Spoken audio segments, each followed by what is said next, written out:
Hare Krishna. On behalf of ISKCON founder Acharya, A.C. Bhaktivedanta Swami, Srila Prabhupada, I would like to welcome all of you to ISKCON Naperville. Thank you for coming. Is there anyone here for the first time? If so, please raise your hand. You are here for the first time? Please come and receive a small gift from us. Thank you for coming. Hare Krishna.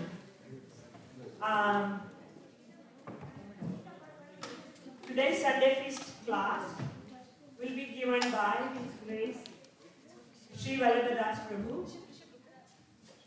Sri Vallabha Prabhu has served in ISKCON Naperville in many administrative capacities and has been a practitioner of Bhakti Yoga for more than 20 years or so. He is currently in our steering committee and also on his professional front. He is a global executive at the Kimberly Club Corporation. And today Prabhu will be speaking on the topic of achieving happiness and sustaining it. And please give a warm welcome to His Grace Sri Vallabha Prabhu.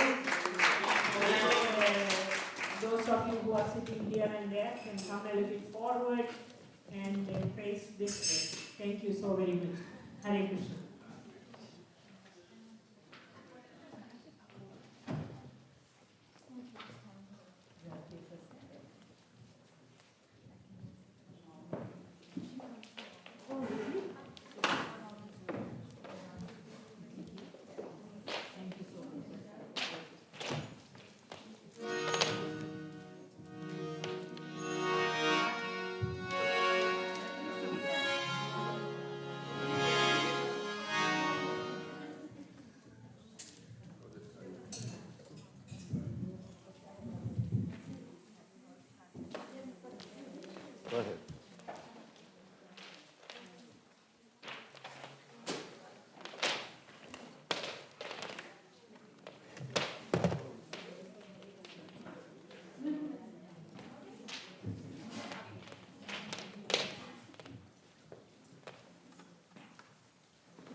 Nitai Gaurav Premanand.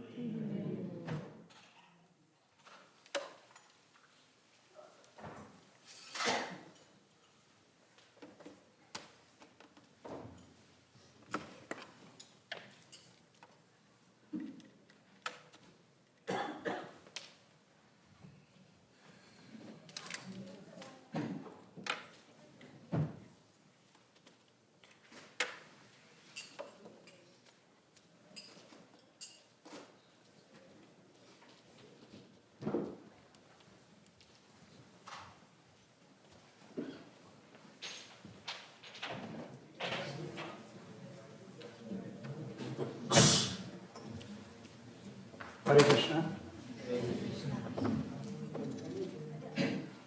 So we speak about happiness every day in some form or the other. You know, we all have this topic in some fashion or the other, and we're all engaged in this business of happiness. You know, what is that business? It's the quest of happiness. That's what we're all engaged in. And no matter what we do, no matter what age group, no matter what denomination, no matter which country we are in, we're all engaged in the same thing, the quest for happiness. Right? But the problem is, with time, this quest for happiness very quickly deteriorates. It becomes an illusion. Pretty soon that leads to frustration, and it just becomes an empty promise. It's no longer an inspiration. We start out from school, young and vibrant, and we go to college, we get our degrees, and then we come out thinking we're going to conquer the world. We're bright-eyed, we have a lot of ambition, and we think we're going to do a lot in the world. And we do achieve a lot of different things. I'm not saying we don't.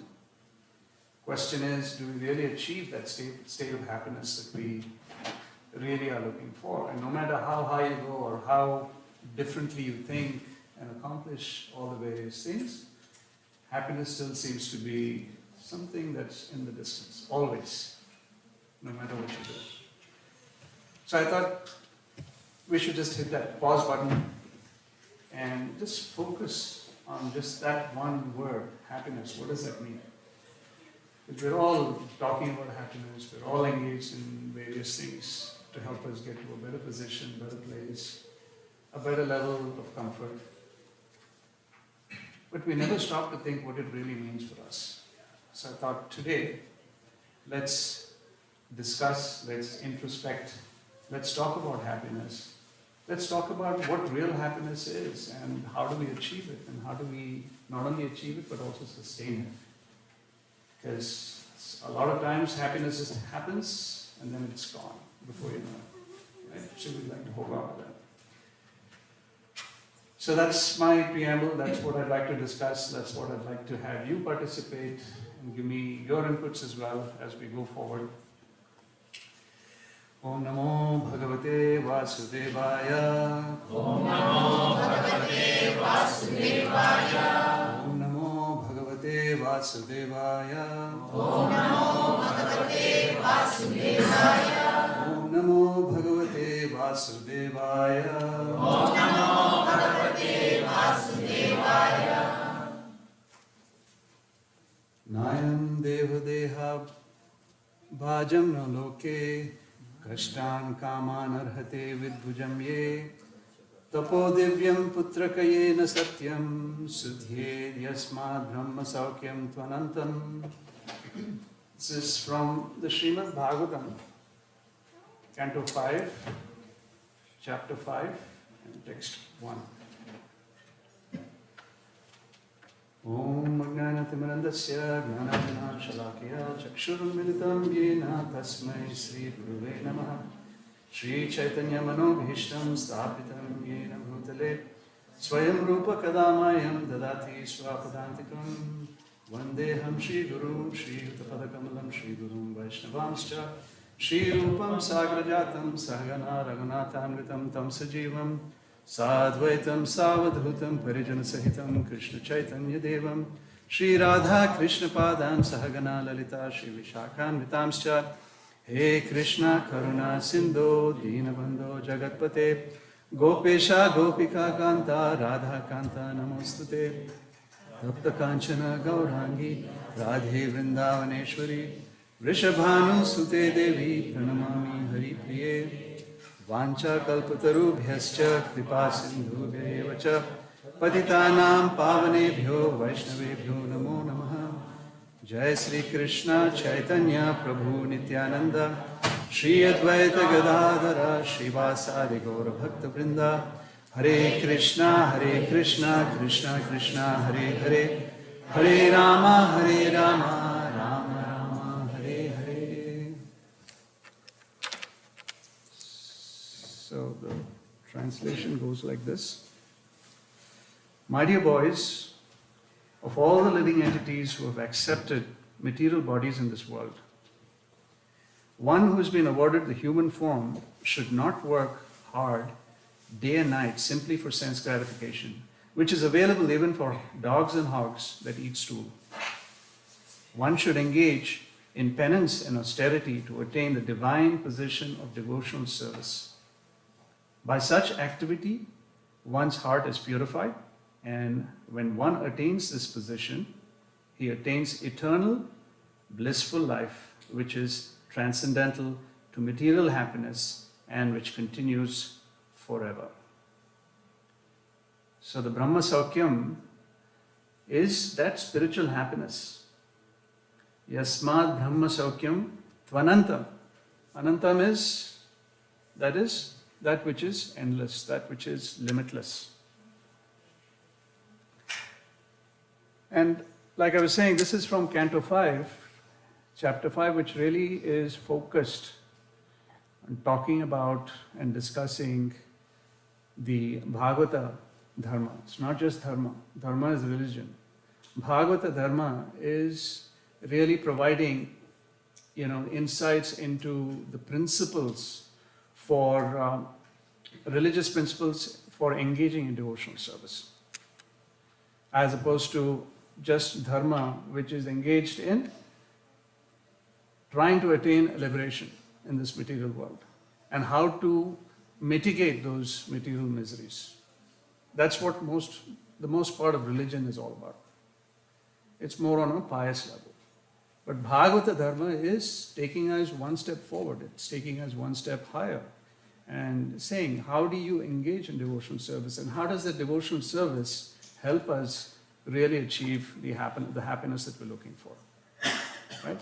And therefore, it is very important for us to get this and learn how this can be done only from someone who's been there, who's actually achieved that perfection, someone who's actually received that and is passing it on to us. So it is coming, that's why the importance of the disciplic succession is so key here. Srila Prabhupada has given his life, his blood, sweat and tears in terms of translating the Bhagavatam and giving the Bhagavatam to us. Otherwise, I wouldn't have even read it. And for the most of us, the majority, it would be a similar situation, right? And through his limitless service to his spiritual master and to Krishna, he was able to bring in so many of us into the movement and to be able to recognize and appreciate our Vedic scriptures. And again, the Vedic scriptures are non-denominational, right? It never talks about Hinduism, it doesn't talk about Islam, it doesn't talk about Christianity or all the hundreds of other religions. It talks about one supreme personality, the absolute truth. So, moving on, let's maybe get a few responses. So what does happiness mean to you? Let's do a quick dipstick here and see what it means to you. I'm just going to pick on someone arbitrarily. Prabhu, if you don't mind. What does happiness mean to you? Me? Yeah, sure. Happiness is something which never leaves you. Like it is something which should stay with you, and it's the state of eternal peace. contentment. It's a state that never leaves you at a more subtle spiritual level, not at material level. So, You should be giving the class. that's what it means. Excellent. Thank you. Someone else? Mataji? What does happiness mean to you? What is your definition? Yeah. Yes? Happiness is a spiritual level, it's serving Krishna and to be with my son. Excellent. Excellent. Someone from the back there? Anyone? One more person? Happiness is trying to be happy. Trying to be happy. Yes. Yes. You take a long, you take a short journey, Right. but you gotta maintain it. That's right, the sustaining tough it. part of it. Right. So your point is about not just achieving it, but being able to sustain it. Exactly. Correct. Thank you, Prabhu. One other person, please, from there. I'd like to hear one of the Matajis. Mataji, what does happiness mean to you?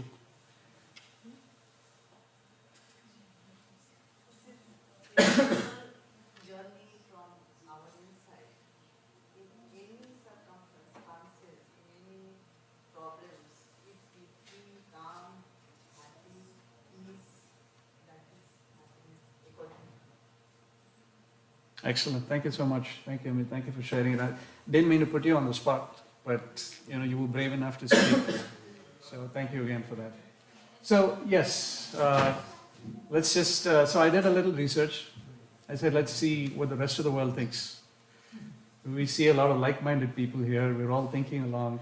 So it could be, in a way, in a way, we may be cheating here because we all have a similar mindset in terms of what happiness is, which is all good. By the way, this cheating is good. But the rest of the world doesn't think the same way. So I just picked a few. I mean, there was so many. I mean, I found some of these quite interesting. I'll have to wear my glasses to read some of these. So, here it is. Today's technology. So reading the first one out here on the top here. So happiness, wow. Can someone read it? Listening. I'm not able to see it on my screen. Noun. Listening.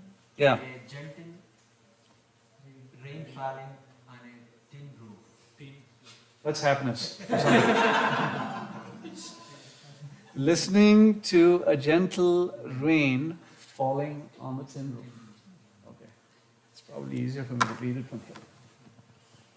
Another one was happiness is a pleasurable or a satisfying experience.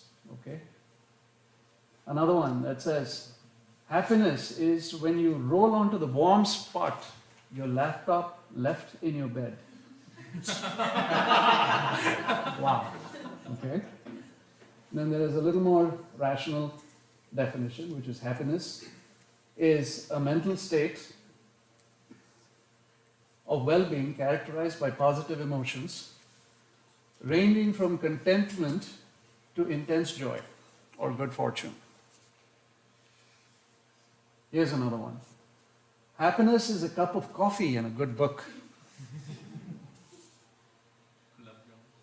And yet another one. Happiness lying under a tree and looking at the Open up under a coconut tree. focus on the tree instead. Open up under a coconut tree. Focus on the coconut tree. Chicago doesn't apply. So, yeah. So you see, there's a diversity in terms of what even people think. So we see happiness is got a lot of different definitions depending on who you talk to and when you talk to them, and what they see and what lens they're looking at. So it is different for different people, right? We all agree with that. It's also relative, right?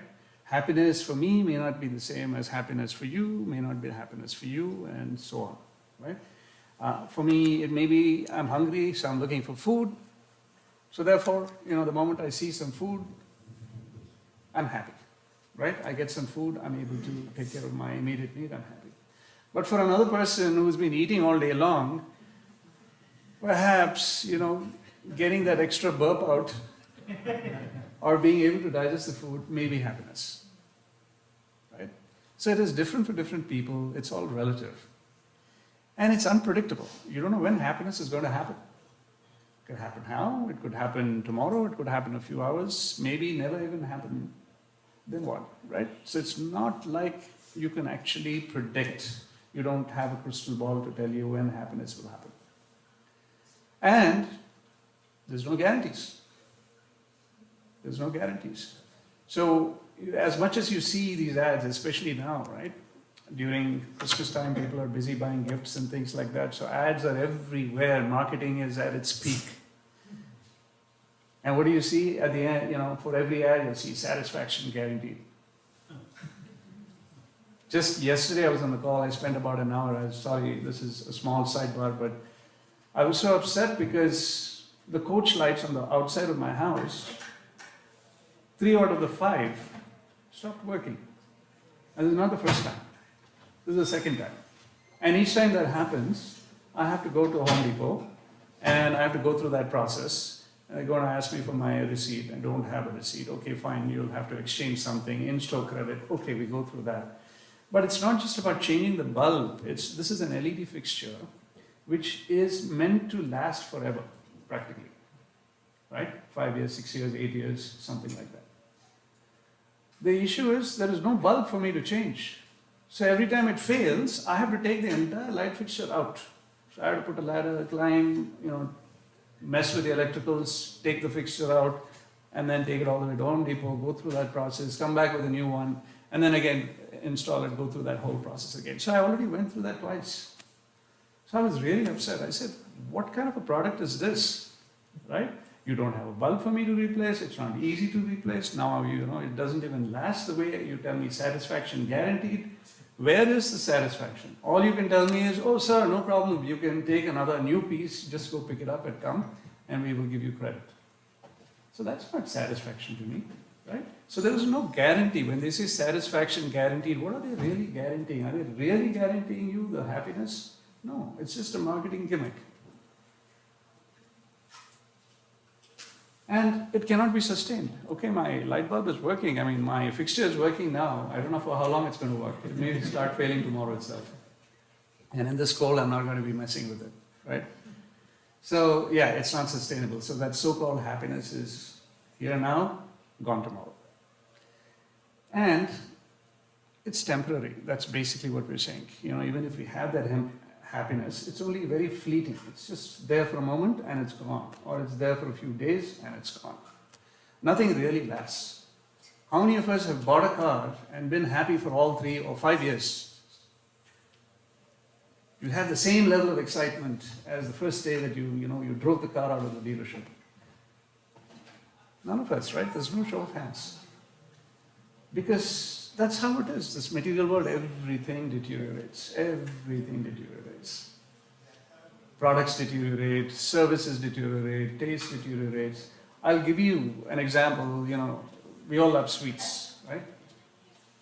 Come Diwali time, we're all gouging. We're getting into sweets, right? Most of us are. But then how much can we eat? How many sweets can we eat in a day? Right? After a while, that hits you, and you don't feel like touching another sweet, right? At some point. That could be, for some of us, maybe 2 laddus. It could be 10 laddus for some people, and for others, it may be even 50 laddus. But it does happen. It does happen. So therefore, it is temporary, and like everything else in life. And nothing can beat, this very famous song from the Rolling Stones, who said it in their song, and they keep repeating it again and again and again. I'm not going to sing it, don't worry. But the whole point is the song is all about, I can get no satisfaction. And I try, and I try, and I try, and I still cannot get any satisfaction. Right? So, yeah. So the question is, we are all engaged in working so hard. Why are we working so hard? What are we trying to do? Why are we going through so much in life? I mean, think about it, the strife that we are putting ourselves through, And it's not stopping with us. We're putting our children through it, we put our families through it. Right? Why are we going through this struggle? We're all trying to achieve some happiness. And that measure of happiness, like I said, is very relative. It could be money, it could be wealth, it could be family, it could be relationships, it could be assets, it could be so many different things. But nevertheless, we're putting ourselves through a lot of struggle. Let's take the example of my friend the donkey here. Right? So this donkey, gets up in the morning to the whipping noise and then the hurt of the whip itself from its master first thing in the morning. Wake up. Get on your feet. And pretty soon, within a few minutes, there's a heavy load that's been put on the donkey. The poor donkey was sleeping peacefully. Now the donkey gets up, and now there's a huge load that the master puts on the donkey. And not just that, he says, okay, come on, start moving. And now the donkey is moving from point to point, lugging this huge load, uphill, downhill, through a rough terrain. And all along, it's not like that the master is happy with the donkey. The master is constantly using the whipping stick, right? Saying, move faster, don't stop. The poor donkey is doing its job. It's carrying this load, and at the end of the day, it's all tired and comes back to its stable.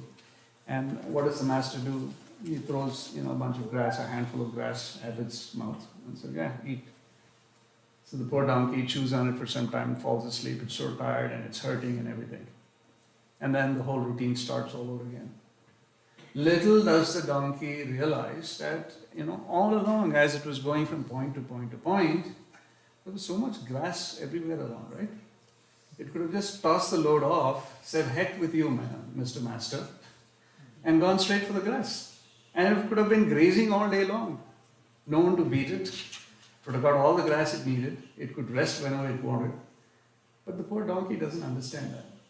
But day after day, it is going through that struggle. Now you may say, hey, that's just a donkey, it doesn't have any intelligence, it's just an animal, it's a beast, But just look at some of us. We get up in the morning, what do? We're busy getting ready and getting our kids ready for school, and we want to get all sharp in our heads in terms of what we need to get done for the day, and we're running to the train station, cold or high water, whatever it is, right? We're running to the station, we're weaving through the traffic, someone cuts in front of us, we're so upset with that person. Somehow we manage to get to the train station on time. Train is about to leave, we're about to pull into the parking lot, parking spot, someone else pulls into that parking spot just before you. Now you're going ballistic, you're like, man, I'm going to lose my train, I'm going to miss it, you're getting into my parking spot. So we go through that, we somehow manage to find another parking spot, we get onto the train just in time, and guess what, we're not on the train yet, right? We're trying to get into the train, and there's 100 people trying to get in through that narrow entrance. Everybody's pushing everybody else, we're all like a herd, we're trying to get in. We squeeze through, we get in, now we don't have a place to sit. So we go through this, somehow we make it. Somehow we make it to work, the train gets us to our destination, and then we have to deal with the office, we have to deal with those wonderful people we work with day in and day out, smile whether you like it or not. How are you doing? That's the usual thing, right? And then you have to deal with that wonderful boss of yours who's always on your case. So we go through all of that, and at the end of the day, we again make that whole trip back home, and somehow we survive. We come home, we sit down, and we're like, let a big sigh out, and then your spouse speaks to you.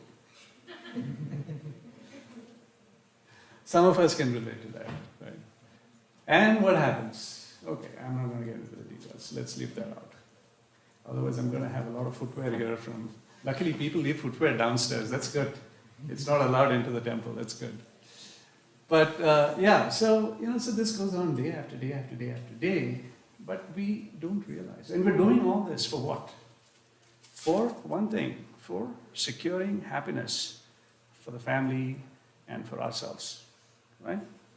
but we don't realize why. So is there anything wrong in seeking happiness? Anybody? Yes, no. Anyone who agrees or disagrees? Nothing wrong with happiness. Perfect.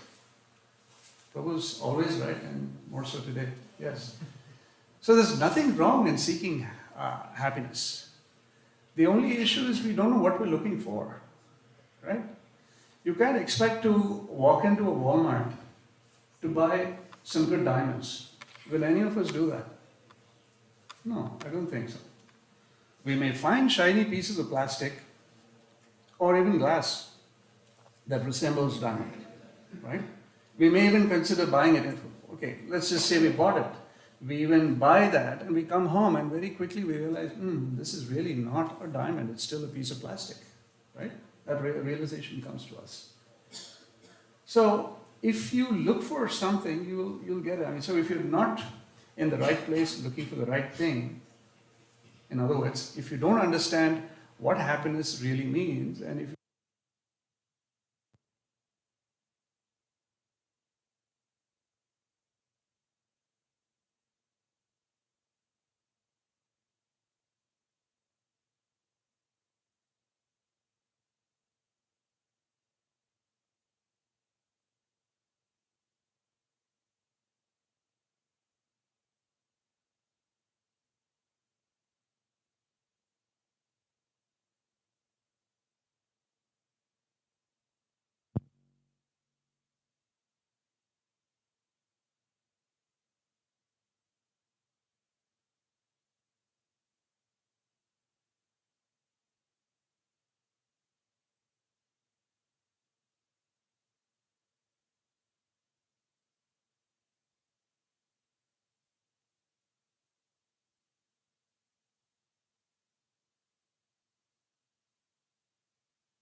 You start.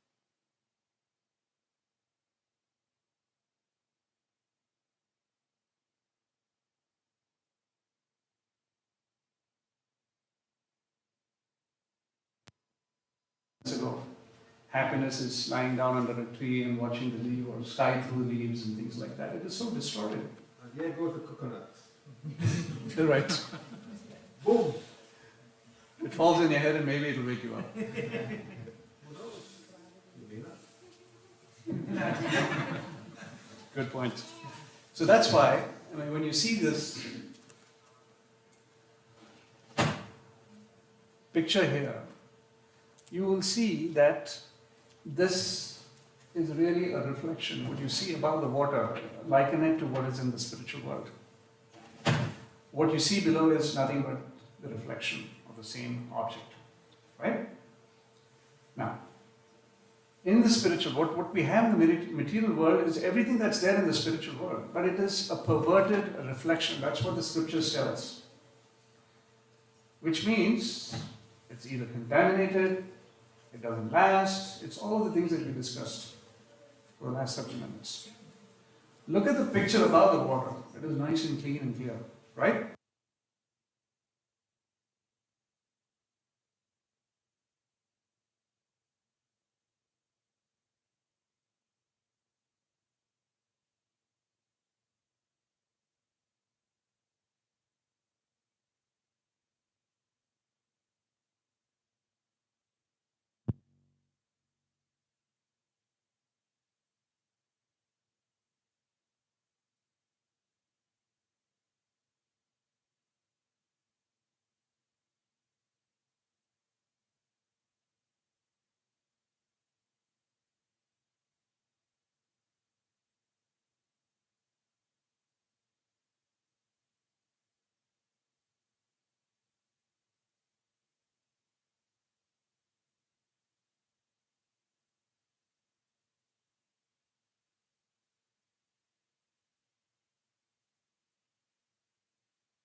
soon we're probably around 50 or 60 people, right?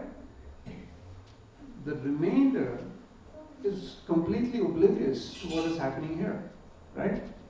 And they're going on with their lives. Today is Sunday evening. Think about all the anxiety that's going through everybody's heads. Going through their laundry list, going through their work list, going through their offshore calls. I don't know. There's so much that needs to be done during the week, and this is the week before the big week also, right? Pretty close, 2 weeks away from the holidays.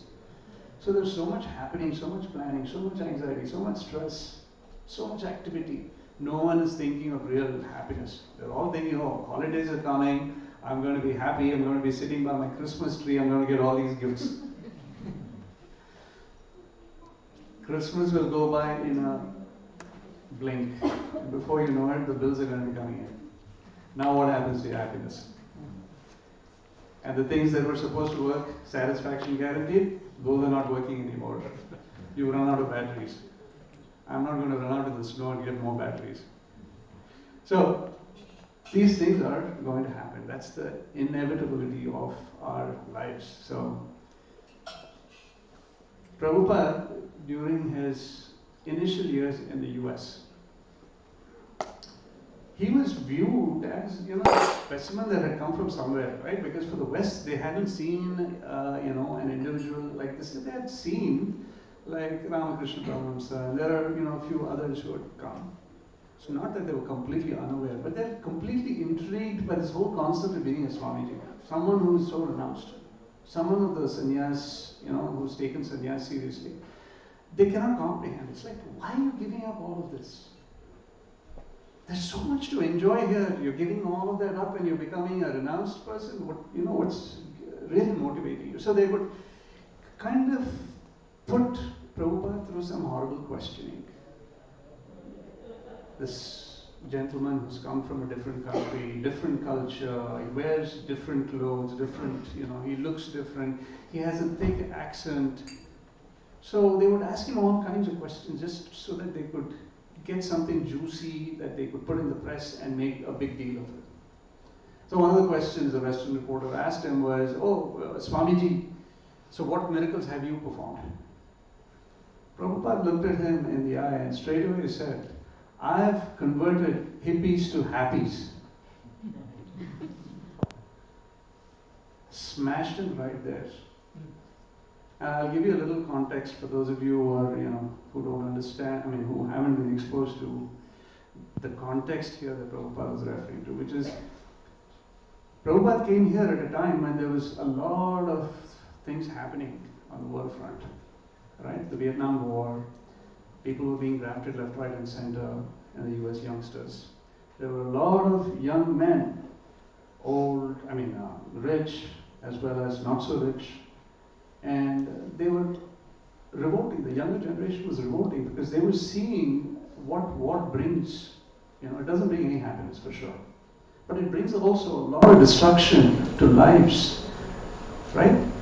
And we are invading another country. We're in a different country fighting and doing things that we should not be doing. So the war was something that was looked down upon. People were totally against it, especially the younger generation. And the younger generation took that and didn't stop with that. But they actually started investing their time in doing other things, other than marching, creating kind of a revolution. They were getting into drugs, into free sex. There was all kinds of rubbish that was happening. So they had degraded their lives in doing so. The cause was good when it started out, but then when you think about it in the final analysis, there were a lot of these folks, youngsters, with bright futures and bright careers, who could do so much more in their lives, but they had completely fallen. And they were doing things they shouldn't be doing. So they became drug addicts. And here comes Prabhupada, and he is in the bowels of New York City. Think about it.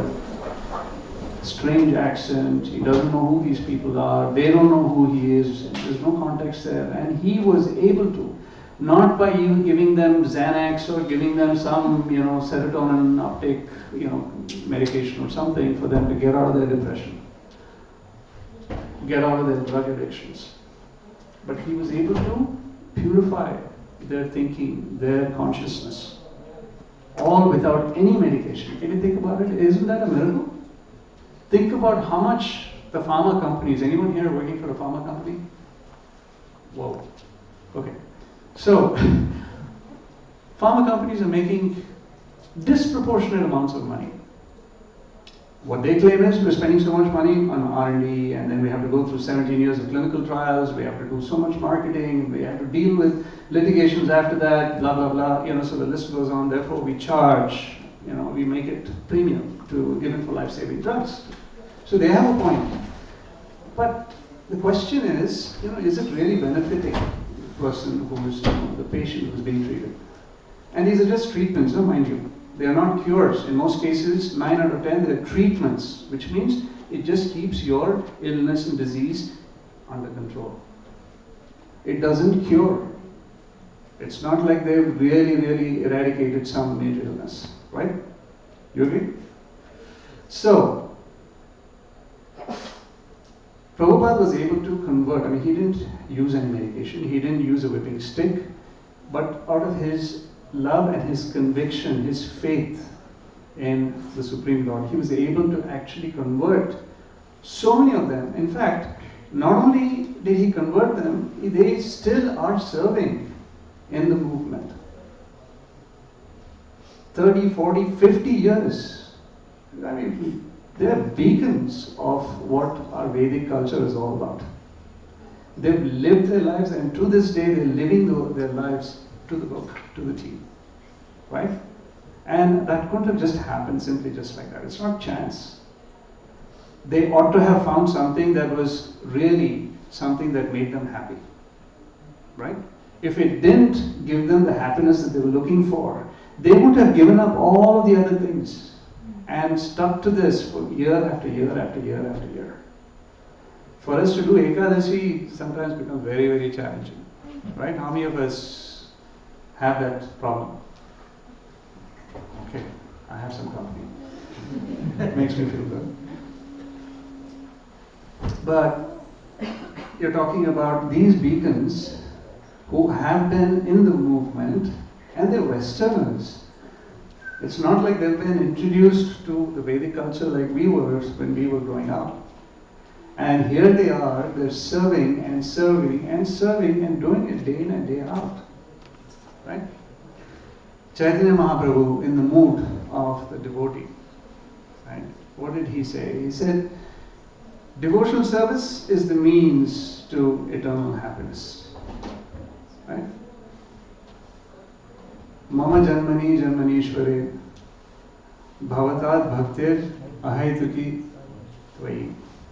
So he's saying lifetime after lifetime after lifetime, all I want, birth after birth after birth, is devotional service.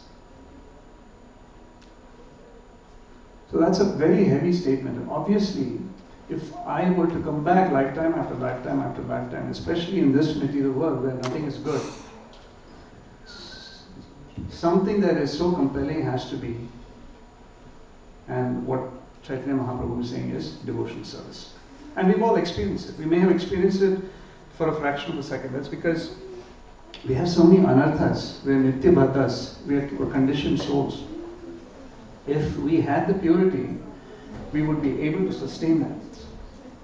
We get a taste of it, but just for a fraction of a second, right? When we're doing that puja, or when we're doing that kirtan, or when we're making something nice, we offer it to Krishna and then we take it. So, this is something that stays. When we get to that level of purity, that happiness sticks with us. It stays with us. And no one can take it away from us. Neither can the circumstance. In the material world, the circumstances are constantly changing. And I'm not saying, physical pain is not going to be there. A person that is suffering with a terminal disease or an illness is going through physical manifestations.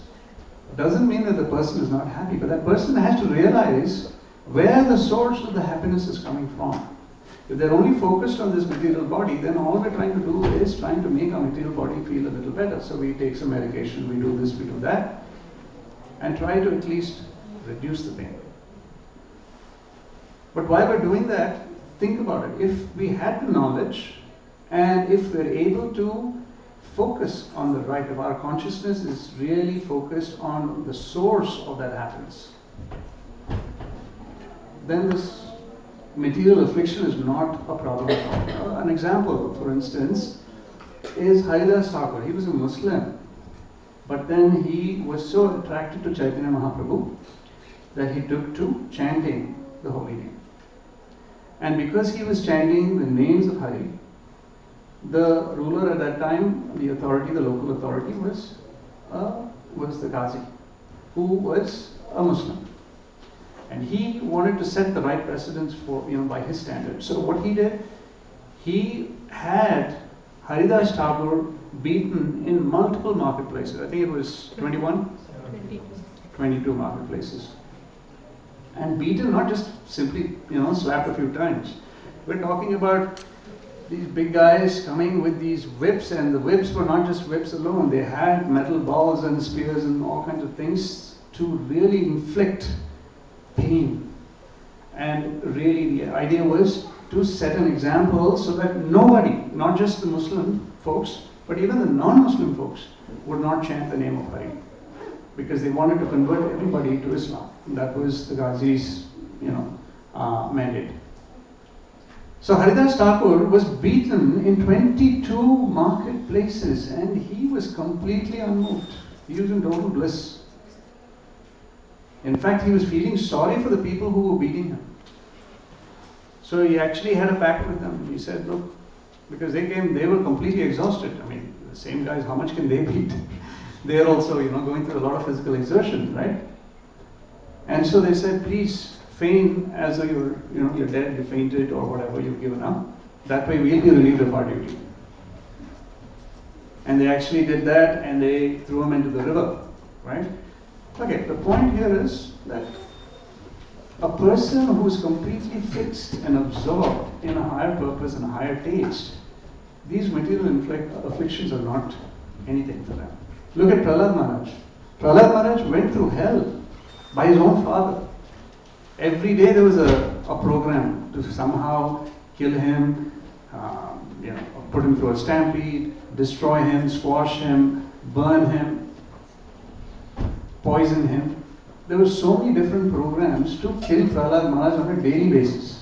Prahlad Maharaj was never affected. He was completely in bliss. Right? So I was just reflecting on my spiritual master. He was, at one point he was sitting in front of a bunch of college students, and they were asking him the usual questions, so what does your clothing signify? What does the tilak signify? They were asking him these questions, and he really renounced. And so Maharaj knew where it was going. And he encouraged them, and he said, please ask away. And he said, so have you really stayed away from sex for so many years? I'm talking about college-going folks who are still young folks, but they're thinking along those lines. For them, that's the biggest obstacle for them. So Maharaj's response was, look, I've been doing this not for one day, not for 1 week, not for 1 month, not for 1 year, but I've been doing this for over 40 years. In fact, to date now, he's probably around 47, 48 years into the movement.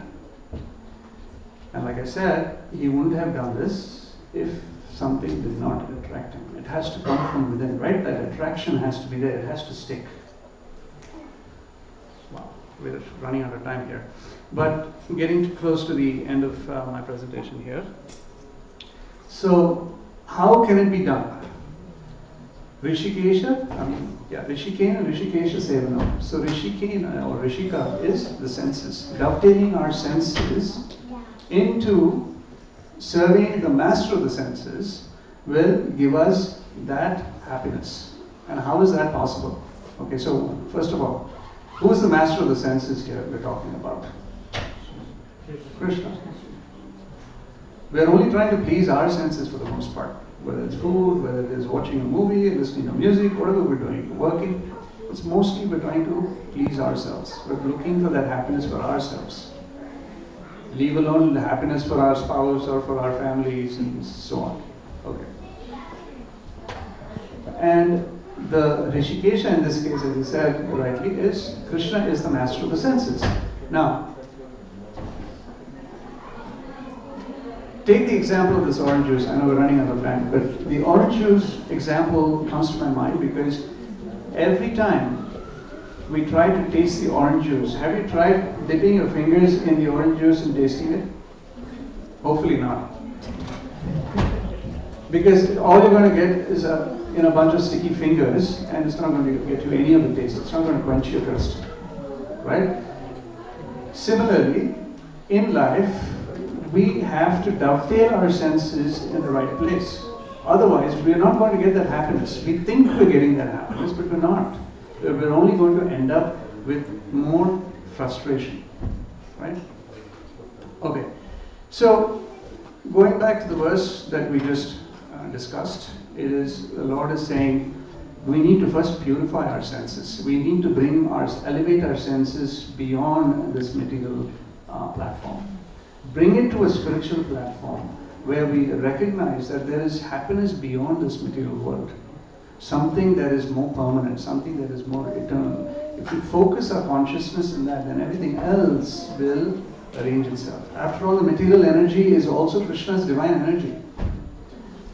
Right? Maya is doing everything, though, in her sense of service to Krishna to ensure that we are distracted, to keep us here. So we need to wage that war with Maya to make sure that we are focused on Krishna and pleasing Krishna, because when Krishna is pleased, then automatically everything is pleased, right? Everything becomes fine. The material energy also rearranges itself. How many times have you tried this? I mean, this I can tell you from my experience. I've run out of time. I'm about to get onto this meeting, and I'm in the process of doing Aarti. I'm trying to finish my Aarti, but I want to do it with full dedication. I don't care if I'm late for that meeting and my boss is going to scream at me. Invariably, I've finished my Aarti, I get on the call, and my boss still hasn't joined the call. So he joins in and he's apologizing. Krishna plays games. In fact, Krishna favors his devotees. So I'll leave you with that. I know your next piece of happiness is prasadam. So I won't stop you. I won't come in between. And thank you very much. I know we've run out of time. We won't be able to take any questions. So with that. One quick comment. Yes. One quick comment. Right? Good. So I mean, I know you start with constant gratification and a car and this, but there is temporary happiness in everything you do in life. That's an individual thing. But one thing, Ekadasi. How much devotees know the depth of Ekadasi? Like if you mistakenly break Ekadasi by having some grace. Have anyone here from any spiritual master what to do if you have broken Ekadasi? Mistakenly? No. Devotees, because practically everyone in here, a lot of people know something about Ekadasi. Now I happen to be with Srila Prabhupada somewhere early. And what I have heard, not directly from Srila Prabhupada, but directly too, because read my books if you want to know me. Srila Prabhupada always talk about Ekadasi. You can mistakenly broke Ekadasi. You continue Dwadasi, but the next day you can do Ekadasi. Anyone who did this before? No one. I don't think anyone has. For the spiritual masters or from everyone. No. Please share. Huh? Please share. That's what I said. Ekadasi, if one mistakenly broke Ekadasi by drinking a pot, because it has, contact, that is breaking Ekadasi also. Right. But the next day you follow, and the following day you follow Ekadasi. Makes sense. Does this sound real? That's not what Srila Prabhupada is real. That's right. Okay. Thank you, Prabhu. Yes. Thank you, Prabhu. Thank you so much Thank you. for the class. I have two announcements. After me, Mukunda has something to say. We have Sunday Feast is sponsored by two families, Dev Iyer Prabhu for Alif's recovery, and Niranjan Satyashree and Sai Nishita. They are celebrating their wedding anniversary. Kindly chant with me the holy names of Krishna. Hare Krishna, Hare Krishna, Hare Krishna, Hare Krishna, Krishna Krishna, Krishna, Hare Hare, Hare Hare, Hare Rama, Hare Rama, Hare Rama, Hare Rama, Rama Rama, Rama, Hare Hare, Hare. Is there any one of these families here? I have the prasadam in my hand. Oh, Prabhu. Thank you so very much. Appreciate your sponsorship. And if anybody else is interested in sponsoring Sunday Feast, please, I don't think Shyam is here, you can come and see you. I'm just passing the, oh, here it is, yeah. Prabhu is here, you can contact him. I'm going to give the mic to Mukunda and he has a short announcement to make. Hare Krishna. So there's a Kirtan festival happening at ISKCON Chicago Temple in the city in Rogers Park. It's happening January 4th weekend, and we have invited many very wonderful Kirtaniyas from different parts of the U.S. to come for this. Kirtan Premi, Tulsi, Namras, Ananta Gauranga, Kishore, Jai Jagannath Prabhu, and we are going to have a lot of nice devotees there to do Kirtan. And it's just an opportunity for everybody to come together and have a really wonderful Kirtan festival in Chicago Temple. So we are trying to just we're trying to collect registration just so we have an idea of how many people will be coming for this event. So again, it's January 4th and 5th. And there's some kids, they set up a computer at the bake sale table outside. So if you would like to either get more information about this event or would like to register and just let us know that you're coming, you can sign up at the table. Yes, Mansi? What are the times for those? Yeah, so on January 4th is a Saturday, so it's going to be 10 a.m. to 10 p.m. the whole day. And then on Sunday, it'll be 10 a.m. to 8 p.m. And there will also be Sunday Feast at Chicago Temple, so it'll be really wonderful if anybody, if you have time, you can come in. It would be a very nice experience. So again, there's a bake sale table just down the stairs. Some kids are there with a computer, and you can sign up, you can register, and let us know that you'll be attending. If you have any questions, you can ask me or one of the kids at the table. All right, thank you. Hare Krishna.